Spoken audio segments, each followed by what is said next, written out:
going? Hope you're good.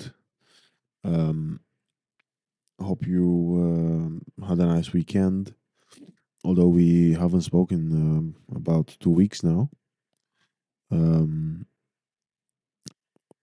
it was interesting getting the time, taking the time away from the podcast. It was interesting for sure, but it's good to be back.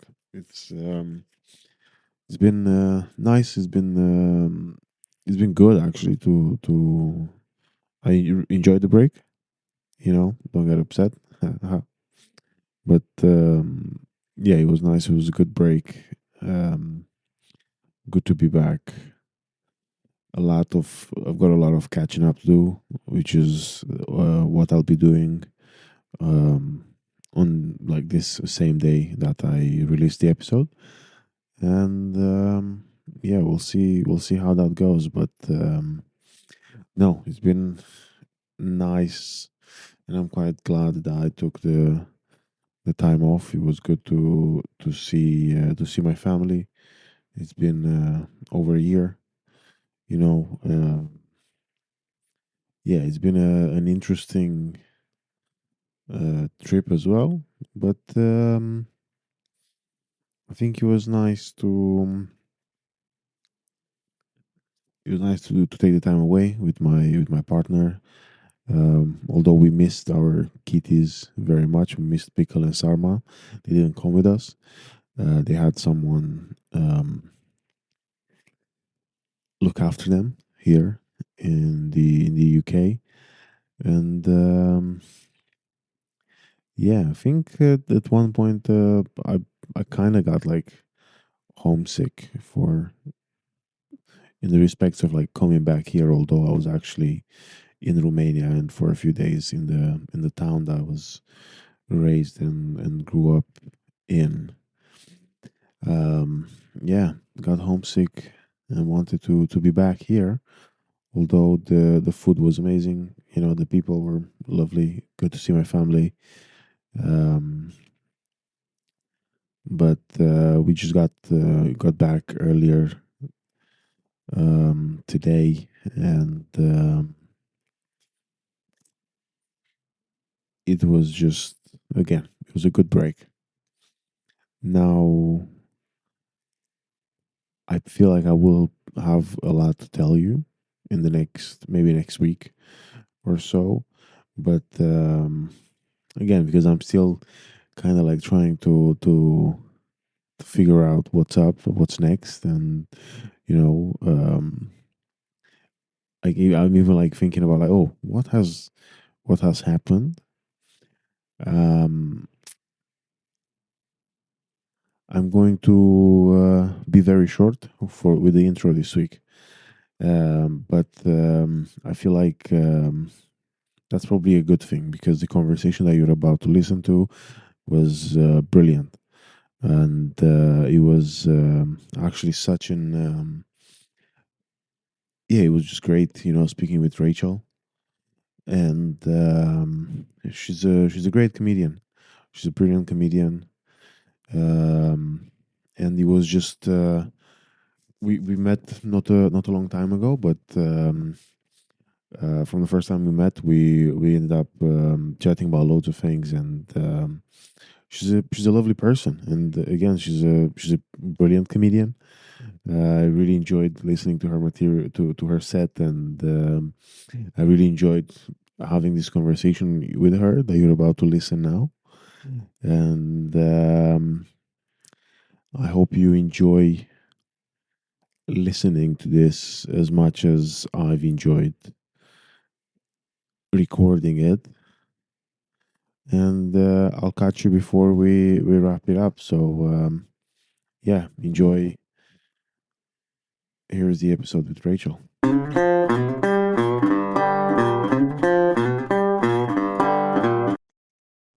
Okay, so hello, Rachel. How's it going? Hey, all good. Thanks, Livy. How are you? I'm very good. Thank you so much for doing this. Um, you've got like such a big, obviously for people who are not going to see this, but behind you there is a huge amount of books. Yeah, I'd say that out of the people who've ever been to our home, that is the thing they comment on most, that we have so many books. It's like all around the room. Oh my God. And then we have another room, which is all books as well. But we're going to have to move quite soon and downsize. And getting rid of books is like getting rid of family members for me. It's like quite stressful. We're big readers. So yeah, choosing which authors we're going to dump it's like a relationship, you know? Well, this is so interesting. And then what? So you're basically keeping all the books you've read? Yeah, if I read an author and I like their stuff, I'll eventually accumulate their whole set. And then if I go off them, then I'll get rid of like a whole set. But I like having a physical book. I'm a very trying to think of what the word is, analog person. I don't like Kindles. I want to feel the paper in my hand. I want to turn a page, and I like having the books. I always said to my kids, I might not make you much money, but if something happens to me one day in the future, you can build a hut out of books and live in that. That will be okay. Well, now I'm just curious before we get into the podcast, but I'm generally like, so when you pick an author, Yeah. do you pick it like chronologically, or would you say like chronologically, like how they release their books, or it just happens that you pick a book that you think you might like, and then if you get to like it, you will just get everything from that author, or do you start from their first book to the last, I guess? No, I get loads of books in kind of charity shops, and like I used to go to a lot of car boot sales, and then then I'll order online. But if everyone's got their one luxury they spend money on, and genuinely in this house it's books for me and my husband. It'll be books, and there's some authors that I just love, and I've literally got like on Amazon. Other providers are available. I'll have their next book sitting in my box for when I've saved up a bit of money and I feel like I can splurge it on a book. And then, because you were talking, were you always like this? Were you always interested in reading, like as in like even when you were a child, or Yeah. is it something that you picked up later on? So interestingly, it might not be interesting. I guess the listeners will be the judges of that. I've got a processing disorder, and I have an issue with writing. I'm a writer. I'd say as a comedian, I'm mainly a writer who is also a stand-up. And I've always loved writing. I've always loved reading, but I've had issues in terms of the transferring of information from my brain to my hand. So when I type, actually, it's not so bad. But when I'm writing with a pen, I make really specific mistakes. It's a bit like dyslexia, but not quite the same. I can read without any problem, except for when I'm very tired. But I'll put in additional letters and things like that. It's a weird thing. And I didn't really have it so much when I was younger. I read very young. I was writing very young. But I was ill about 26, 27 years ago, very ill. I lost my speech and mobility, and it turns out I have a neurological disorder. Well, what I really have is a collection of random neurological disorders, and that it really kind of exacerbated some issues that I'd had all my life, which all connect. These things are all connected. And one of the things I found afterwards is that it impacted my memory and my processing quite badly. And there were certain words and expressions and numbers that I just couldn't process. So for example, and apparently this isn't like an uncommon thing if you have weird neuro stuff, I couldn't remember my signature afterwards, like how to sign my name. And even now, if I have to sign a document or whatever, I have to like count how many of each letter there is, like especially the E's. Like I've got actually comedy material about it, about that my surname's got 3 E's in, and the fact that I never put them in the same place twice. And, whenever I have to really I have to spell it out loud to myself to get my signature on the page. But now I don't know how much of that is because I genuinely can't do it, or because I'm anxious that I can't do it, if you see what I mean, because I couldn't before. I see what you mean, and it sounds really interesting. So when is it that you first found out? Like when is it the first time that you noticed this, especially the one with the writing? So I think, and the writing, I think I have to say, was quite shocking, because having always been someone who wrote stories, like I was sort of 4 or 5 writing some kind of story. After I was ill, so I got ill quite gradually, and I slowly lost mobility, my speech went, I lost a lot of memory, I had to have a lot of rehab and therapy. I was in and out of hospital for about 6 months, and then about a year kind of relapsing and remitting and getting a diagnosis. And it was quite a hard time. And then at some point during that year, when I was mobile again, but needed help and whatever, my mum said she would take me to the supermarket, which was really exciting because I hadn't been out like to shops or anything for so long, and I had to go on one of the little motorized things that you get to, you know, drive around in there because my walking was still, I was very wobbly. But I was so happy to be like out in the human world. And then in those days, you still could pay by checks. I don't know, you're much younger than me, Levy. I don't even know what a check is. I do know what a check is.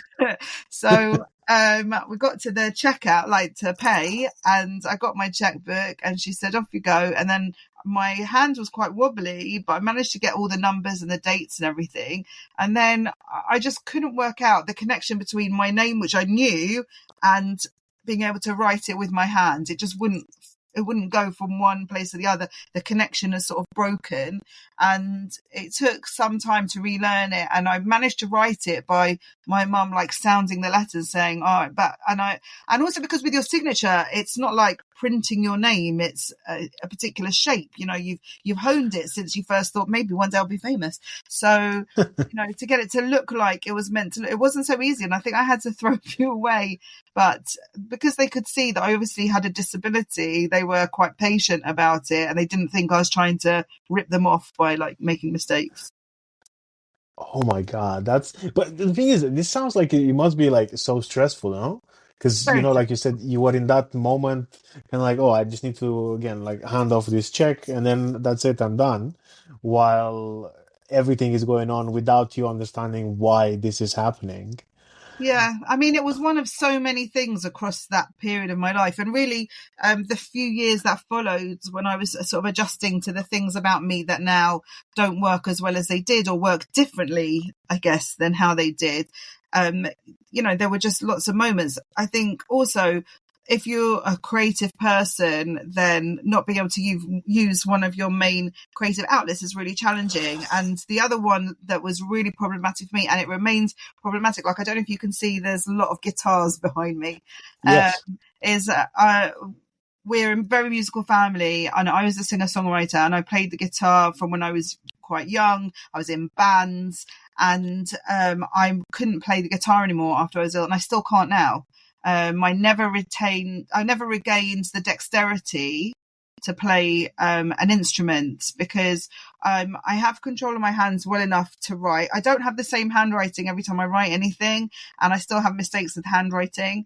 But what I can't do is, you know, things like, let's say if you were going to, you know, put your hands on the table and tap in sequence, like your thumbs, your next finger, I can't do anything like that with any consistency because I have a delay. So playing the guitar, probably I can't press the chords down well enough because I'm controlling my fingers of my left hand, and I can't strum or pick properly with my right hand. So I could probably get to like bash out a sound, but for someone who played properly, it was like my additional limb, you know, my guitar, and it was my outlet for all my feelings and whatever.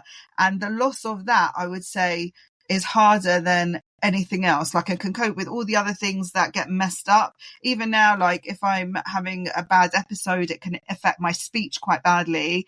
And I'll speak very slowly, and I'll have a struggle with remembering words, and none of that, or I have physical things as well, like with my legs and stuff as well. None of that matters to me, like not being able to play the guitar anymore. Like that's still painful today, like it was when I first picked it up when I was, you know, no longer in hospital. And I thought, oh, you know, I can go back to, you know, getting the feelings out in some way, you know, that's how I had done it since I was 11 or 12. You know, if I was having something I wanted to express to myself, it would be through that music. And then just discovering I just couldn't do it. It was really shocking.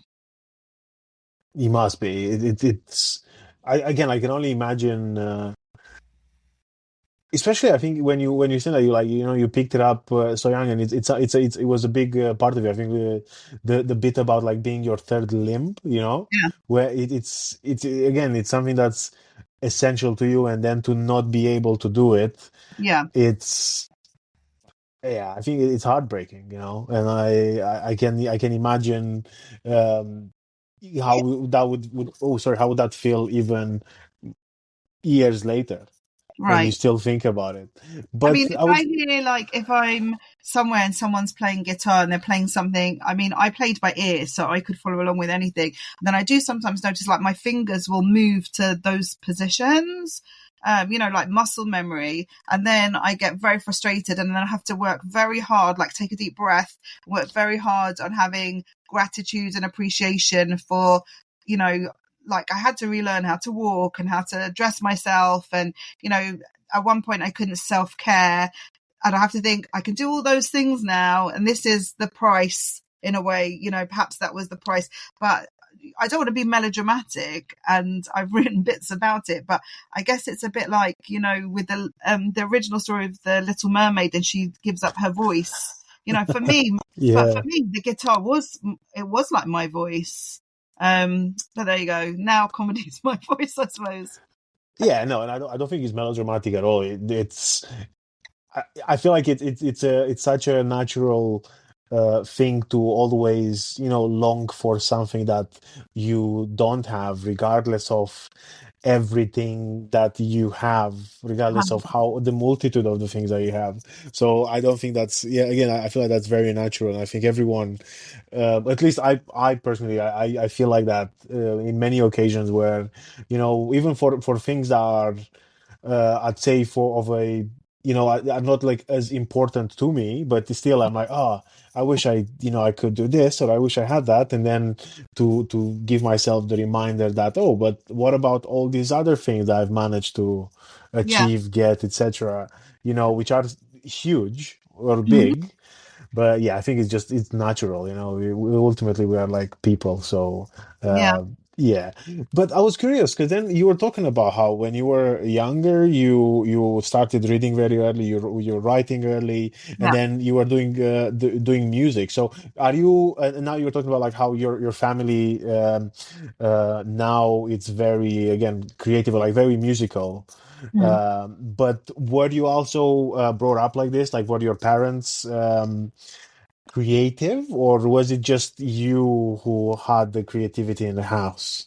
So my parents are creative in different ways, I'd say. And that, like, well, my mum's side of the family were very musical. Even my grandfather played the violin. And I'll mention that only because it got left to my younger brother in his, he inherited it, and he tried to learn how to play the violin and was so painfully awful that every time any of us hear a violin now, we sing an impression of him playing it. That's so terrible. But they all had, like, lovely singing voices. And, if we were there, like, we're a Jewish family, and if we went for the holidays or for Sabbath to my mum's family, who her parents are Holocaust survivors, they came to the UK as refugees, but they would always have like a big table of not just relatives, like whichever relatives were here, but also other refugees and other immigrants, who they met through their different organizations they were involved in.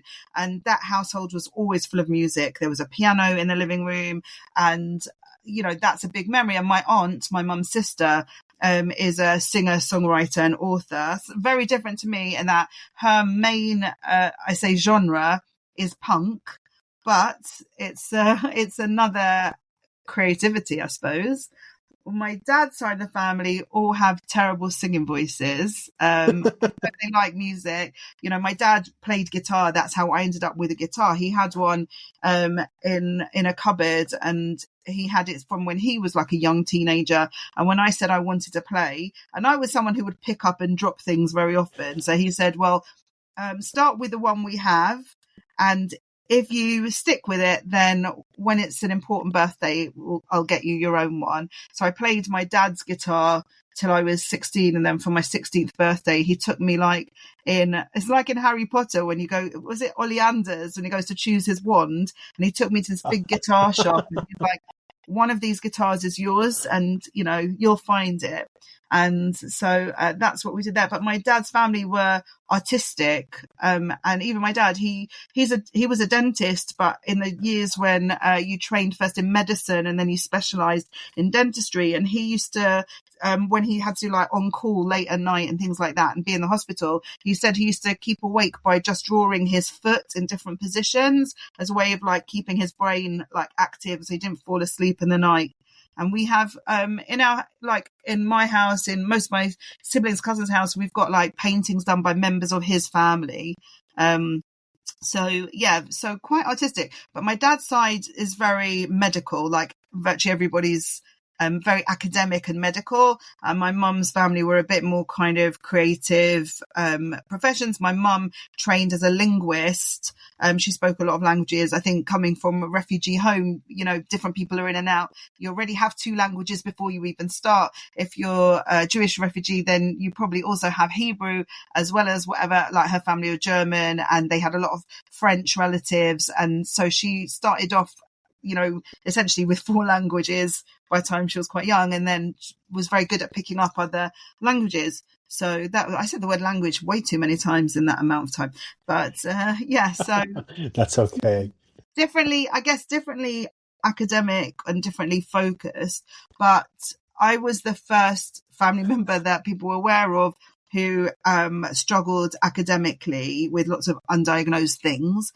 And, you know, there wasn't really a history of neurodivergence, but also there wasn't the language of that when I was young. So I was in school seen as someone who should be able, but wasn't being able, if you know what I mean. That I was clearly bright, but I wasn't accessing, for example, maths. I just couldn't do it. And everyone in my family could. In fact, I've got first cousins who were sort of professors and whatever. Now, not when we were children, but but everyone else had kind of facility for this kind of schoolwork, and I could do it for English, I could do it for drama, I could do it for music, but I particularly with maths. And so I was sent to like a tutor to help me with my maths. And I still know her today. She was like someone from the community that I knew, and she was like they were friends of my parents, and her kids were around my age. So I think I must have been about 10 or 11. And I used to go to her for lessons every other Sunday. And she was very passionate about maths, right? Really loved it. A very gifted teacher, but no one knew that there was a thing called dyscalculia then, you know, like dyslexia for maths. It wasn't a word that existed. So I was basically unteachable with the methods that she had, even though she was like a great and very lovely teacher. And it made the lessons really very painful for everybody, because we used to have a break. I'll never forget it. The lessons were 10 till 12, and at 10:50 till 11:10 we had like a tea break, and you could just see me and her would be watching the clock, and then we'd have like our break. It would be respite, because she would explain things to me and I would absolutely understand what she meant. And the minute I looked at the page, it was like nonsense. So yeah, I don't know why we're talking. I can't remember why we're into this now. But with my family, creative, differently creative, but also a lot more kind of mainstream academic than I ever managed to be. Still, you know, like, it sounds so interesting, and I understand where you're coming from in regards to, you know, there weren't such a words or such an understanding that we have now in regards to like neurodivergence, or like how kids are different in certain ways. Because again, like growing up in Romania, and also from a fairly good, I don't know what's the word, but like, fairly good, like academically strong family. You know, the expectations were always high, and it's always the sort of like, well, you can do this, why wouldn't you? And also I think it's so interesting when you were saying everything about like your own experiences, where in one hand, you know, you're like, you love reading, you love, you know, writing. It's things that I don't know, as a kid I kind of like, I had to be, you know, forced into reading. Like I remember over summer there had to be something to, like, if I wanted to play on my computer, my parents were like, you gotta read for two hours before you can play an hour on the, so, you know, things like this, right? While you see, to you were like, oh, I love this, I want to do it at my own will. Like I remember, was the opposite. Literally, I was like, will you please put your book down into the table? That's that was my childhood. No, I had to kind of, I remember, I don't know if it was the same for you, but like at school, we were given a list of books over the summer break, Yeah, and we had to go through that and cross off as many books as possible. My parents believed that the right amount of books to cross is all the books. right.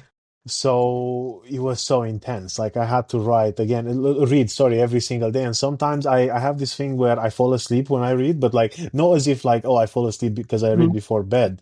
I can be caught into something.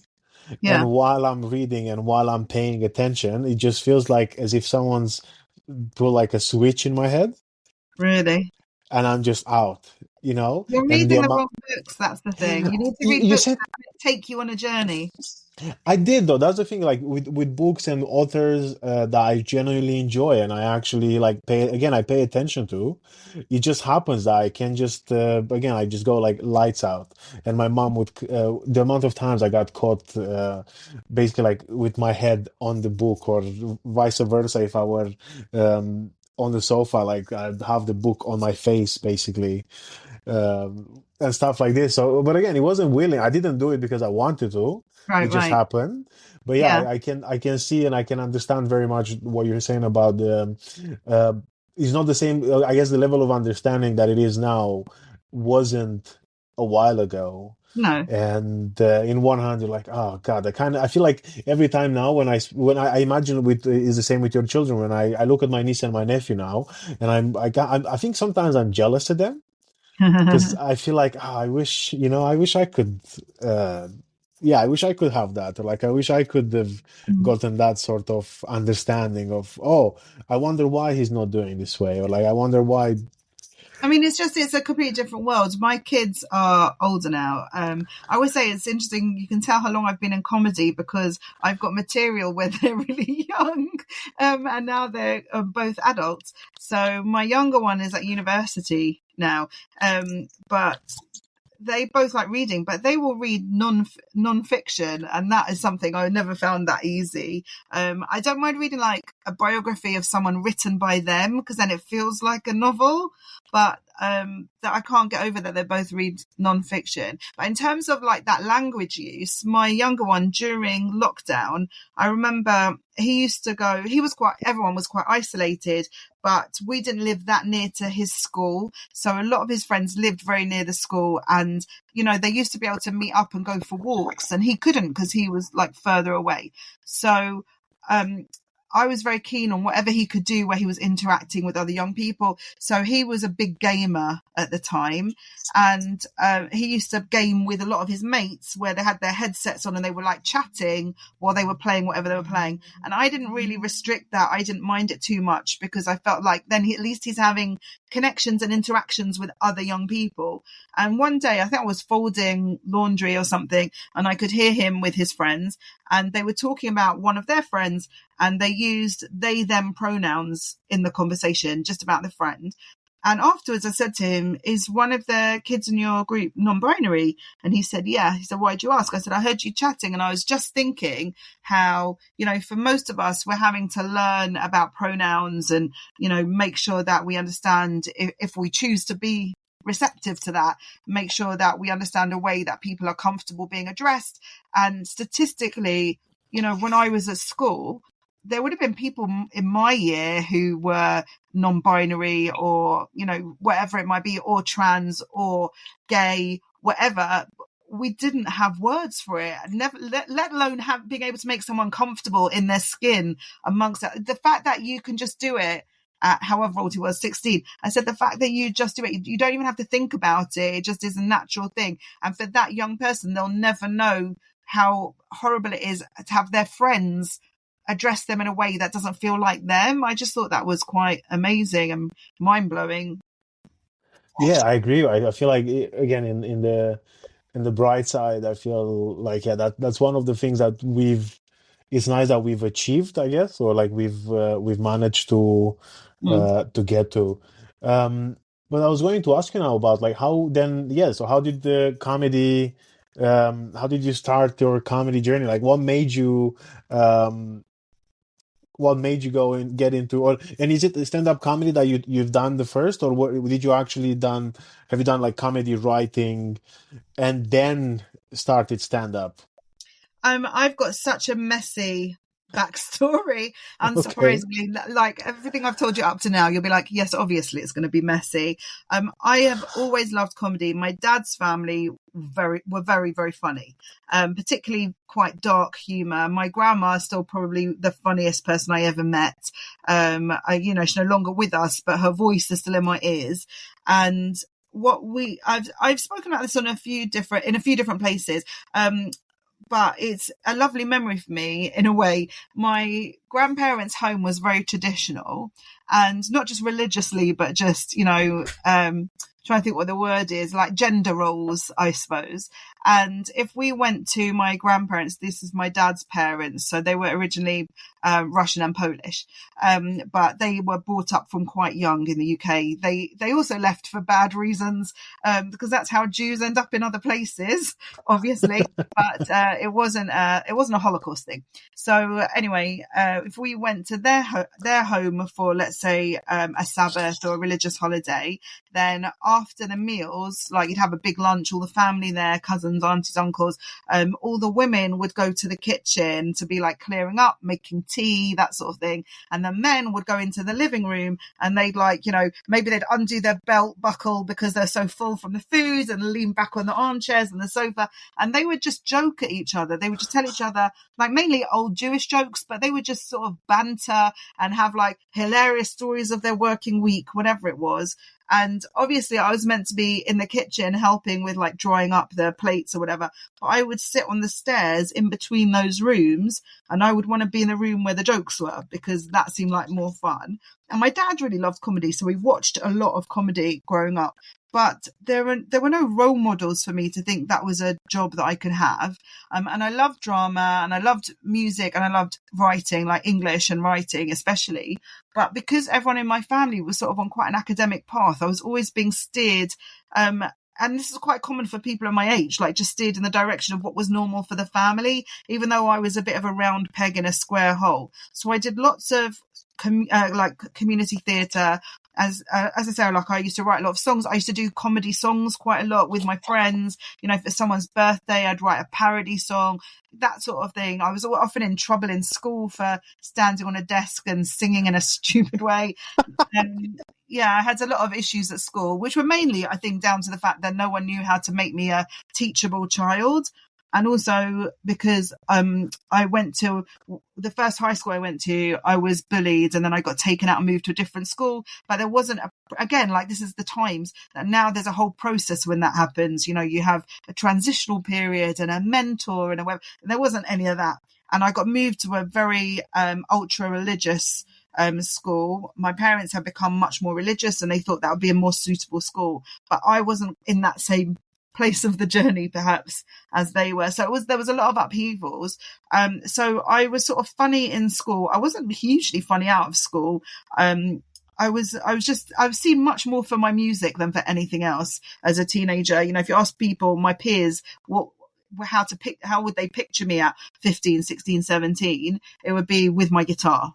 And also during that time, I suffered quite badly from depression, which is something I still have, anxiety and depression. And I was sort of, had a lot of the challenging behaviors that go around being a teenage girl with depression. But I was very busy masking. I was masking depression. I was masking neurodivergence. And the way that a lot of girls, and particularly creative and musical girls, did that was by being a lot of fun for everybody else, if you know what I mean.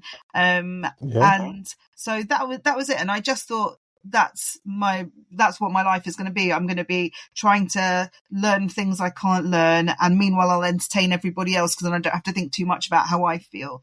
And then I went so comedy always kind of played an element in what I was doing, just in terms of writing and interactions. And even like I did a gap year abroad with a load of friends studying abroad, and one boy brought with the book of the Whose Line Is It Anyway, Little Book of Games. And we used to play loads of those. How obnoxious, but we used to play loads of those games. I sort of always loved it. And then I went a really different path. I ended up, at the time, all I could think of doing was I would quite like to work with young people who are unhappy at school or unhappy in their environment, and just be the kind of person who notices them, because I felt like that's what I was missing. Like if anyone would have stopped me in school and said, we noticed that you miss a lot of school, is everything okay? That was the sort of thing I needed. Instead, I would just, the laws were all very different then. Now, if someone's not at school, they have to phone the parents and they get taken to court. And in those days, I was a lot of trouble when I was in school. So they were kind of just happy that I wasn't there, I think. So everything was sort of messy. But I was doing like community theatre and this and that, and then working towards finding a way of working with disaffected young people. And that's what I ended up doing. And I did it literally by learning on the job. I tried to get as much experience as I could. I got placements, and I ended up working with young people who were permanently excluded from school.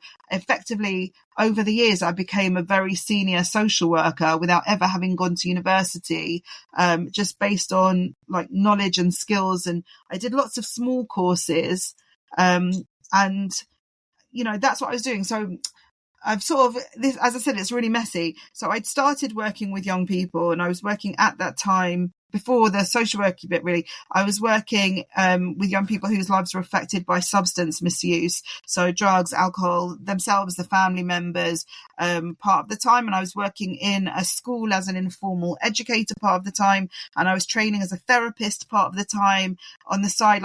And I was also working as a community artist, just doing artwork. So I was doing lots of different bits and pieces, trying to find my little path.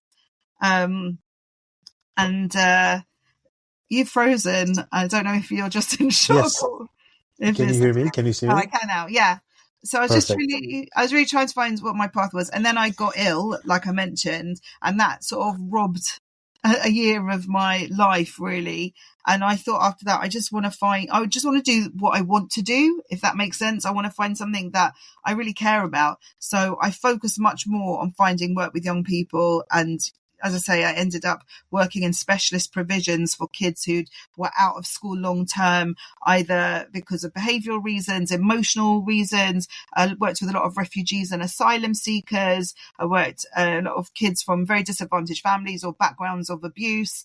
And it was a really great job. But also, everything is always meanwhile, at the same time, once I was sort of finishing my rehab and up and walking, they mentioned that, when I was young and I used to do a lot of musical theatre and local theatre, I'd done a lot of dancing, and the physio said to me, if you found a dance class that you enjoy, that might be quite good for you from a rehab point of view, because you used to dance, and you'll find maybe the movements will help you become a bit more mobile. So my sister and I started going to an adult hip hop class for mums, and just for fun, really, because I wasn't a great dancer when I was well, so this was the thing. But the teacher had a theatre company, and my sister said to me, "You used to do all that kind of stuff. Why don't you have a go at that again?" And and the first year they were doing auditions for stuff. I was too timid, and I think still a bit PTSD from all the illness. But the next year I auditioned for that, and I ended up and they did like semi-professional shows, and I'd had all this kind of training as a kid, and it all sort of came back to me. So I was working in this musical theatre with this musical theatre company on the side and doing like social worker by day. But I always played the comedic characters. Like they always gave me, oh, you know what, for this we need a funny barmaid or a mad old lady or whatever. Like that was, if there was a song that involved some kind of slapstick, and and I sort of really loved it. And all this was happening at the same time. And then basically I came to a crossroads where I had to decide, do I stay in that work or do I try something else? And it was all of this was happening all at the same time. I'd started getting more involved in that theatre company. I was doing set design, costumes. If you do community theatre, you learn how to do a bit of everything. I was helping them with writing. You know, when they would do sort of night on Broadway type shows, but sometimes they'd want to change the words for this and that. And because I'd been a songwriter, I could help with all these things. And I started writing more of my own stuff and playing around. And then I got to this crossroads where I'd started to be asked by other similar shows, would you come and help with this? Would you be in that? I started singing again with a band, like a girl band. I couldn't play anything, but we were writing our own stuff and doing covers, and that was quite fun. And that was sort of beginning to tug me in a direction. At the same time, I really loved my work with young people. And then 3 things happened all around the same time. One was that the unit where I worked got inspected by Ofsted. I don't know if people are listening from around the world, but those are the people who inspect educational provisions in the UK. So they inspected it, and their focus was on pastoral care, I was the head of that, taking care of the young people, assessing them, that kind of thing. And we got outstanding, which is like the highest you can get, but there was like one negative, and the caveat they put on their report was the fact that the head of the department had absolutely no qualifications to be leading that department, which is me. And so the organisation, it was a local authority organisation, offered for me to go and get qualified to get a master's in social work, and they would pay for it, and they would pay for, like, if I had to go off and do placements, not a problem, keep my job. But it came with like golden handcuffs that I'd have to work for them for 3 years minimum afterwards. So it was a great opportunity, but it had like a price. So they said, think about it over the weekend, or take a week or so to think about it. And at the same time, I found out I was involved in a case that was very problematic, and the authority I was working in had made a lot of cuts. And I'd been warning about this particular family that the cuts could impact on them, and it would cause a big, I'd say a catastrophic event. And something did occur, and the way it was handled, I felt was really shameful. I have to be obviously quite careful because of confidentiality, but it was handled in a way that made me really uncomfortable, that I didn't feel happy to be part of a system that was going to actually cause more harm than good in certain cases. And then at the same time, I discovered I was on the wrong pay scale. And because in the UK, if you're working for local authority jobs, state jobs, then when you go from job to job, you go up on a kind of spine. And I'd worked for a year in a Jewish school as like an informal educator, you know, doing like the fun and games for things.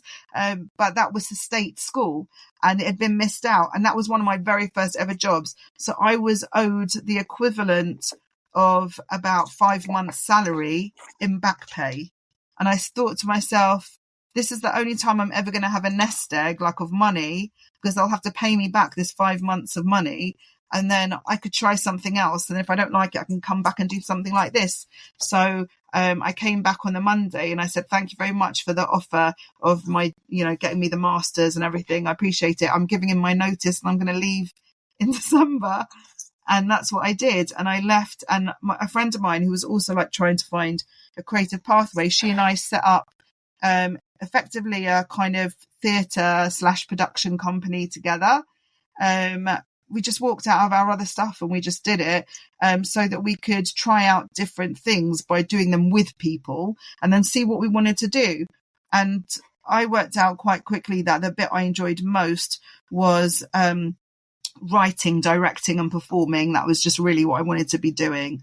So, you know, we wrote stuff, we put it on, we had workshops with schools, we did workshops with adults. She went off to become a fine art photographer, and she carried on in music. And so we worked together for a year, then we went different paths. And just during that time, I started writing with and for comedians and also directing their work. And that was my main thing. I didn't really see myself ever being a stand-up, but I thought I can help them to be the best stand-up they can be. And I can write other funny things for other funny people. And a friend of mine who was a comedian said to me, you know, you're used to running events and stuff and coming up to the Edinburgh Fringe. What if you organise 3 events where he said, I'll be the opener, I'll get you a headliner, we'll find someone to compare it, and then we'll do it for a charity, and then you love comedy, so it seems like a good match. So I ran these few gigs for charities with different, at the time, quite big headliners, and my friend was the opener, Mark Burrows, and we had different friends who compared it. And one of those venues said, we really like how you did it, would you run a regular comedy night for us? And that was, I think, in 2012. So I started running comedy nights, but then when, if we had an issue, like if a compere didn't turn up or time needed to be filled, I would just go and be entertaining for a few minutes and someone came back. And I started to get pressure from comedian friends who would say, like, why aren't you doing this properly? This is ridiculous. This is what you should be doing. And I was like, no, I'm here to make you funny. You know, and I was writing like comedic plays. I was quite successful in theatre, in comedic theatre. But there was a bit of me that thought, when I was a kid, I wanted to be a stand-up, but I didn't know that that was a thing I could ever be. So eventually it was 2016. This is a true story. I'd co-written and directed 3 shows at the Fringe in Edinburgh and 1 at Camden Fringe in London. And I was going between Edinburgh and London. You know, even then I'd been going to Edinburgh for a while. I'd occasionally do a spot here and there, but not in any serious way, just for like the experience to help me work better with comedians.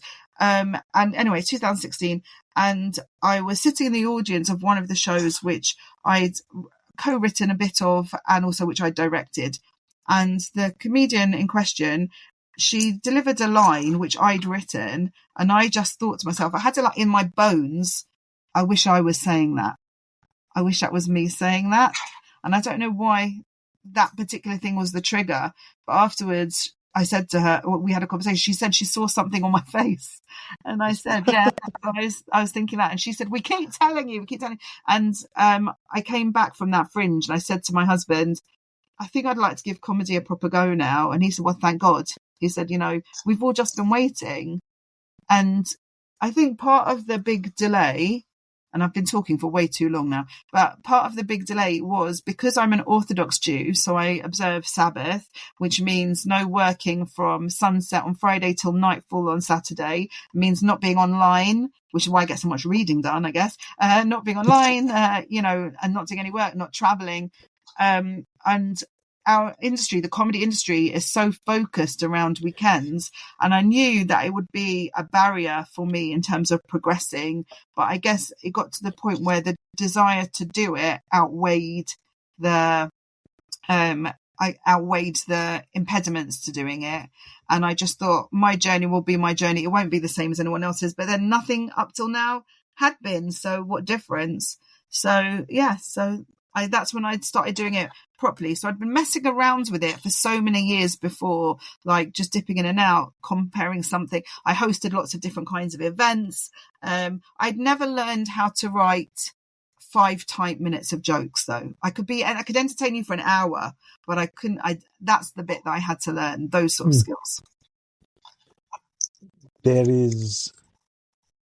I wanted to ask you some question. Oh, well, I got some more questions actually. So I'll start with the first one.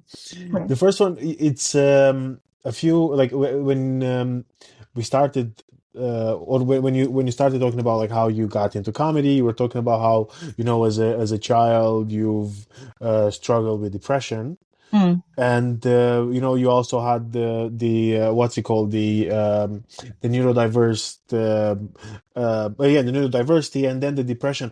When did you know that you were like, when did you know that you were struggling with depression? Was that when you, like, was it at the young age, or is it you reflecting? Is that the right word? Is like you looking back at a time in your life and you're like, oh yeah, I was struggling with depression? Or were you quiet, again, were you aware about like your mental health from a very early age? Yeah, I was definitely aware of it as a teenager, and I was drawn to books and stuff about that sort of thing as well, and other girls who were also, I guess, struggling. It's always, which is very normal. Girls like that, we're like magnets for each other. And some struggled, I guess, not struggled more, but everyone copes differently. But also my family wasn't, I mean, because of the backgrounds of their parents, my parents aren't sort of necessarily empathic to those sort of things.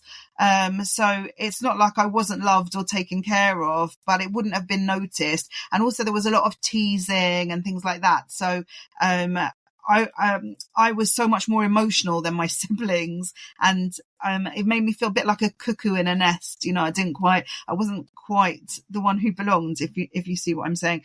But yeah, I knew, well, you know, I was quite self-harmy and that sort of thing. So I knew from a young age that I had an issue with that, and I would get, people call it, you know, the black dog that comes and sits with Yes, you. yes. And you know, but I do love dogs actually as well, but that dog has been a regular visitor since I was quite young. And there's another layer to it when if you're talking about the neurodiversity. I mean, if you are somebody who, like I say, doesn't fit into everything, then you get used to doing everything you can to be what everybody else needs you to be, and it's exhausting, and that can make you just depressed. The masking is a depressing thing. And I had one of my conditions that I've had since I was very young, I mean, probably my whole life, is something called exploding head syndrome. And it's quite a weird condition where everyone has a form of parasomnia. It's very normal. I don't know about everyone, but most people, a form of parasomnia. So it's things like that feeling when you're about to drop off to sleep where it feels like you're falling, right? So the version I have of that, which is a bit more rare, is that if you're very tired or very anxious or very stressed, then when you're about to fall asleep, you get a sensation of being shot in the head. There's not a better way of describing it, because it literally feels like an explosion. And once you know that it's not painful, there's not a physical sensation at all. It's really almost like a sound, but it feels like a physical sensation. Wow. It's misfiring neurons, and it's a completely it's like I'm just trying to think what's a good way to describe it, but I mean that's actually what it feels like. And if you know what it is, it's much less distressing. But you know, when I was 6, 7, 8, I didn't know what this was, and so I just thought I was somebody who would have recurring like nightmares when I was young, because I was very introspective and very emotional, that I would have nightmares about being shot, and they used to scare me and then make me have more anxiety. Like there was a bit of a vicious circle element to that. So it's hard to know how much things like that certain elements of the condition could have impacted on it.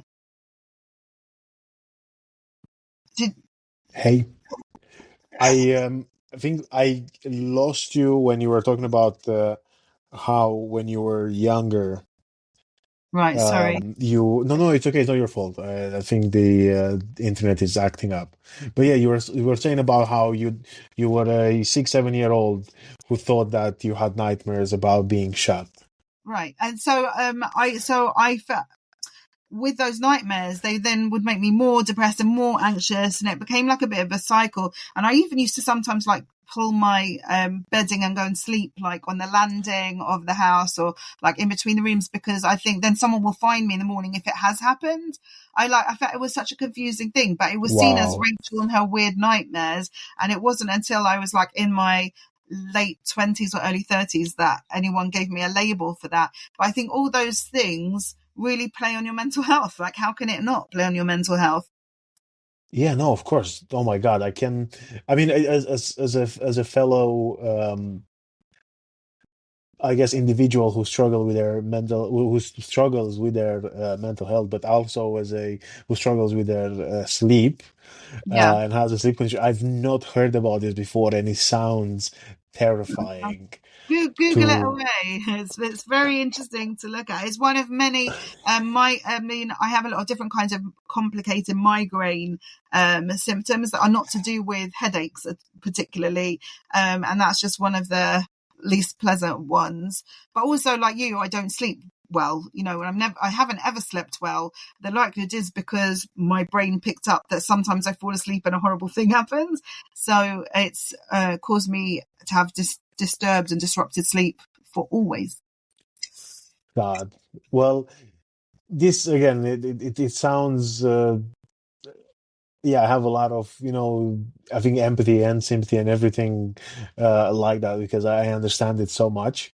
Because I think for context, like in the past month, I've had about an hour or so of sleep a night, as Wow. if I am to like listen to what my watch is saying, So with things as such, I'm like, oh God, this is difficult, and you were saying something else that I wanted to ask you about was about being an Orthodox Jew who's also like in the entertainment industry. Yeah. So, you were saying about how obviously you saw it as a possibility to affect your progression in Hmm. stand-up comedy because of the focus that's on like Friday night shows and again, yeah, like again, weekend shows or like early weekend shows. But then, was that a problem, or was that a something that you had to work around even earlier when you were doing like the theater work, or when you were writing for others, or like basically were you always also like observant of Shabbat, or was it something that you picked up in the later years? My family was sort of traditional in that when I was young, in that they sort of kept the main bits, but they were a bit flexible on other bits, which I think is very common. And then when I was around 11, 12, my parents became much more religiously practicing. So we were always a Jewish kind of traditional family. We would do Friday night dinner, but maybe after that we would do other stuff. But they became really religious. And I guess for me and my sister, we're quite close in age. We had a very different childhood from our two brothers who were effectively grew up in a religious home, like a practicing religious home. And so, yeah, I guess everyone goes on whatever's their journey, if they're in a religious household, to what they want to be when they're older. But from that time, I was kind of always religiously practicing, but maybe slightly differently to my parents. Now we're all fine and we all get on well, but I found it quite a lot of quite oppressive when I was younger, and I found my school that I ended up at, I was such a fish out of water because there were very few. I had quite a strong Essex accent. I didn't always grow up so religious, and a lot of people there had grown up religious. I had non-Jewish friends. I don't think anyone else in my year had spoken somebody who wasn't. It was very different kind of experience, I guess.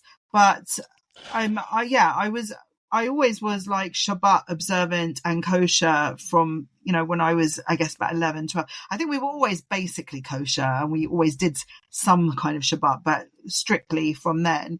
And my husband, it comes from a similar kind of traditional family, but he's the one who became religious, essentially, religiously practicing. So when we got together young, we got married when I was 20 and he was 24. So we got married young.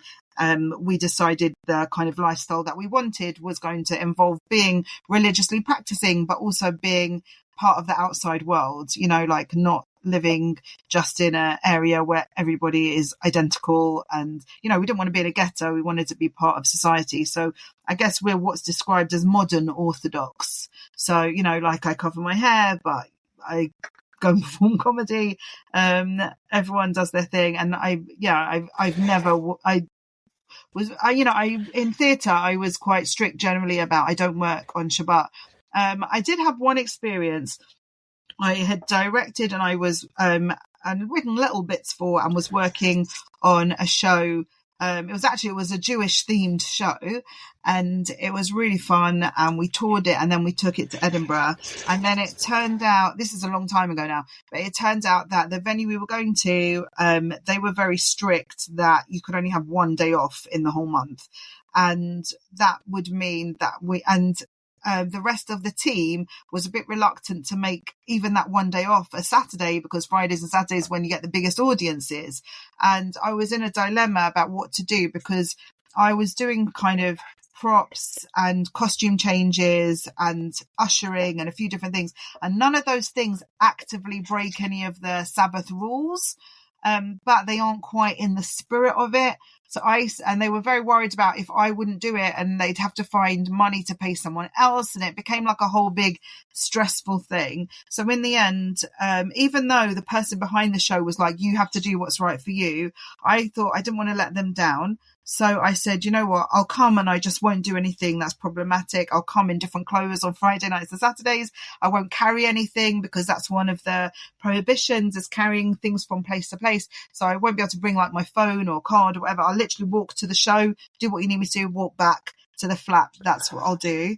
And also because of the way Edinburgh being further, I want to say north, I'm really bad at geography, unsurprisingly. The timings for Sabbath then jump a lot in the summer in terms of when it gets dark, across the summer. Right.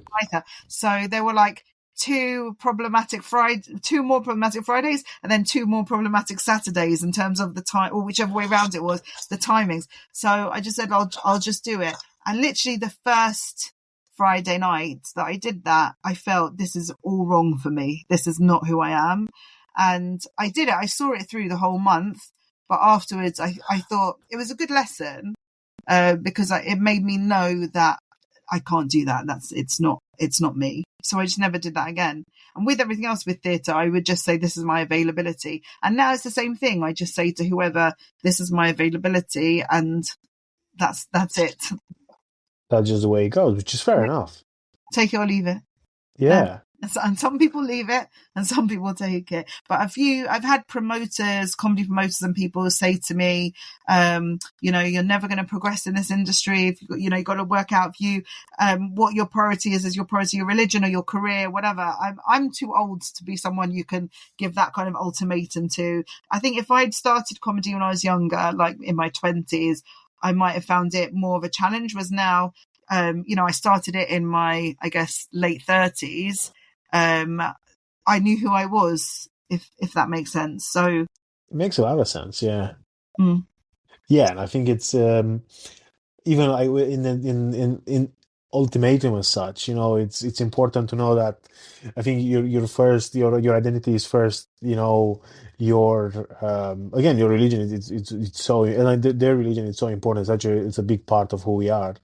So that, I feel like these are, I don't know, I feel like if anything, sometimes I kind of wish, or I go to the place where I'm like, if or like when I will eventually be able to make a living just of comedy, I would actually, I would enter, or like I would like the idea of being able to, or like observing basically Shabbat as well, because I feel like it's such a nice, again, from the times that I've done it previously, it's just such a nice experience, and I just feel like it's genuinely like a beautiful break, on a week. So if you want to talk about mental health and self-care in today's society, to have 25 hours without your phone, without your computer, without your TV, where you have to just talk to whoever you're with, if it's your family, if it's your friends, you sit and have a meal and a conversation, you can read a book, you can go for a walk, you spend some time in whether that's prayer or meditation or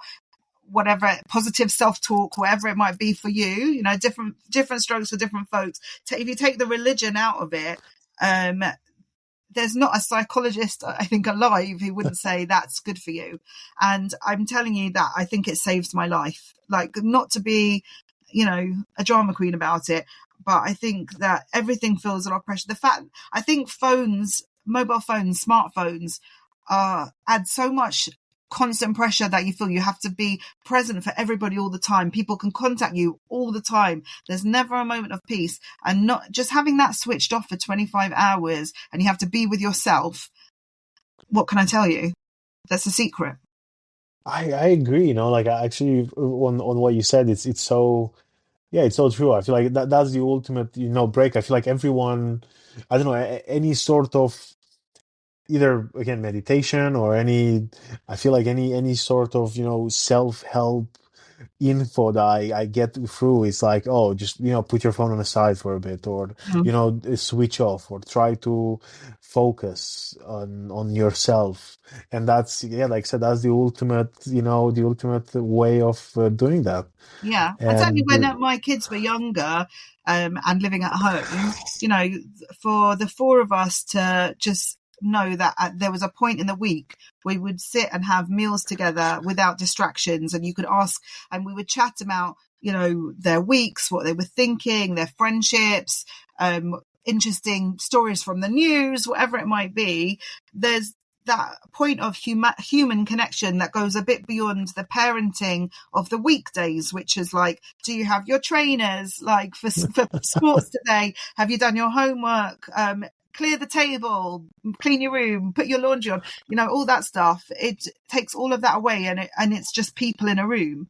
And I've never really thought about this before, but a lot of my theatre work specialised in just people in a room, and I've never actually made that connection till now, that the plays that I wrote and the shows I directed were often about people in an enclosed space. And I wonder if there's something there. could be, Yeah. And what I was going to ask is about, what about how do you feel, or like what's it like to then, obviously be a creative who observes Shabbat? Like, do you write your ideas? Like, you say something funny comes in your head, and you're like, oh my God, I want to do that, or like that's that's going to be a good bit. How do you tackle that, I guess? Okay, so because I don't write on Shabbat, and it is the most frustrating thing. And also, like, I often get ideas. Of course I do, because my mind's free of everything else. That's the big crisis for me. So my family are used to me shouting stuff at them to remember with me. So that, if I said to them, okay, like a hamster, just remember a hamster. Everyone, like, the minute Shabbat ends, say to me hamster. I don't know where hamster come from just now, but whatever it is, you have to like say hamster to me. Or I would think of lyrics for songs, and I would like hum them all the way to synagogue, and then I'd like drag out one of my kids or my husband and say, listen to these words. You have to remind me later. It's very, very stressful. But now I'm going to give you my top tip. We've got on our fridge, we've got those magnets which are words. And we've got like hundreds and hundreds of them. And I do, like, if I think of a good punchline or something, I just do an acronym on the side of the fridge of the words. And then I can look at it and it reminds me of what it was. But that does mean that on the side of our fridge, there's really weird, it looks like really weird sentences, but it's not the sentence. It's the acronym. Yeah. That's a good tip. Although I don't have any magnets on my fridge, but I might. I did a joke once.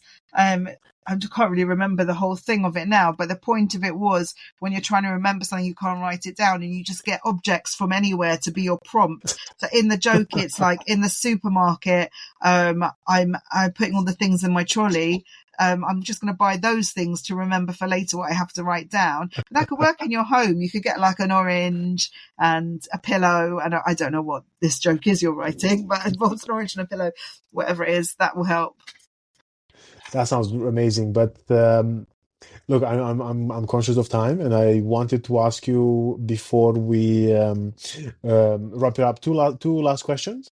Sure. The second to last is what are the dates? Because I know you're doing is it the Supermom, or what's the name of the new show? My show's called Ultimate Jewish Mother. Ultimate Jewish Mother. Sorry. Yeah, because I claim I am the ultimate Jewish mother, but don't tell your mum that. But yeah, I've just got one date, which I think is before this pod will come out, and then I'm hoping to be touring it next year. So I'm just starting the process of sorting that out to tour it, and probably will come back to Edinburgh again next summer. So yeah, Ultimate Jewish Mother. It's a lot of fun because for me, my Jewishness is a lot about connecting just with other people. I'm not interested in converting anyone. I don't care what anyone else does or doesn't do. Let's just be nice to each other. And this show is genuinely, it's like I'm giving you a Jewish mother hug. There's no politics. It's not about your worse than I am or I'm better than you are. It's just based on the idea that Jewish mums can solve any problem, we can answer any question, and I'm going to do that for you with some stand up and some songs. So that's what that is. It's very interesting and fun. That sounds amazing. And from the time when our paths crossed and I listened to some bits of it, I enjoyed it a lot. I think it was brilliant, show in the making. Excellent. And now the last question was, where do people find your work? Where are you like mostly active? And also, I know we were chatting just before we started recording that you're also doing your own podcast. So please let us know what's the name of your podcast, where we find it. So yeah. Oh, thank you. Well, I'm on all the usual social medias at Rachel Creeger, R-A-C-H, and my surname C-R-E-E-G-E-R. I can see it spelt in front of me, so I don't have to try and remember the E's like off by heart now. And that's a callback to the beginning of this, if anyone's still awake after how much I've talked. And you can find me there. And on Facebook, I've just been doing a month-long writing project with a friend, writing it's basically a rapid write response. So each day we take in turns to think of a theme or an expression or whatever, and we both have 24 hours to then write something new about that. So you'll be able to see all those older bits on Facebook, or in fact on LinkedIn. I don't know why I'm putting it on LinkedIn, but there you are on both of those. And my podcasts, I co-host one called Jew Talkin To Me with comedian Philip Simon, which is an entertainment chat show podcast where we talk to Jews from across the entertainment industry about their lives and experiences growing up, and how their Jewishness has impacted on things like their favorite foods and family feuds. You don't learn anything about Judaism from it, just to be clear. It's just a chat show, and it's quite a celeb-y one. So we've got a lot of quite famous people. You can find that on everything, wherever you find podcasts. And I also co-host, see, I'm very busy. I co-host another podcast with the brilliant comedy writer Sarah Gibbs. It's called Leaving Erinsborough, and it's for Neighbours fans, as in the Australian soap opera. So it's a rewatch from the beginning podcast. And we are currently somewhere, I think, in around 1986, 1987, watching and discussing the old episodes of Neighbours. Oh my God, I didn't expect that. I know, it's quite weird. It's like it's a proper. Both of them are really interesting in that I sort of went along. They came up out of just for a bit of a laugh, and then Jew Talking To Me suddenly became like really interesting, and it's got listeners in 26 countries listening to me and Philip talk about how you should pronounce bagel or beigel and what pickles are the best.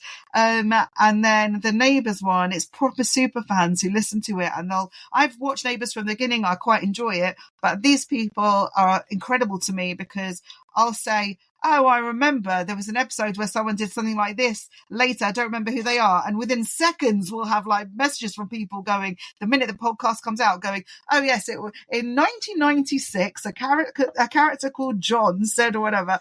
And I admire people who have that kind of memory. That's amazing. That's really funny. And I think it's like such a cool, but again, it's a cool project. And also, like I said, it keeps you busy. And I'm genuinely very grateful for you taking the time to do this, especially after we've learned about how much stuff is going on in your life. So I appreciate you, Rachel. Thank you so much. It's a pleasure. Thank you very much. I enjoyed our chat when we met in person, and I've enjoyed this as well. Thank you. Okay, we'll catch you later. Take care.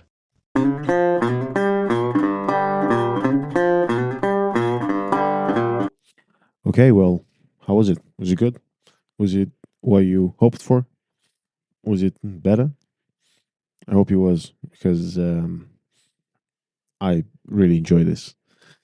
And I actually forgot to mention, I think I don't think, but it is given on the 29th of January, I'm doing me and Rachel are going to be on the same bill again.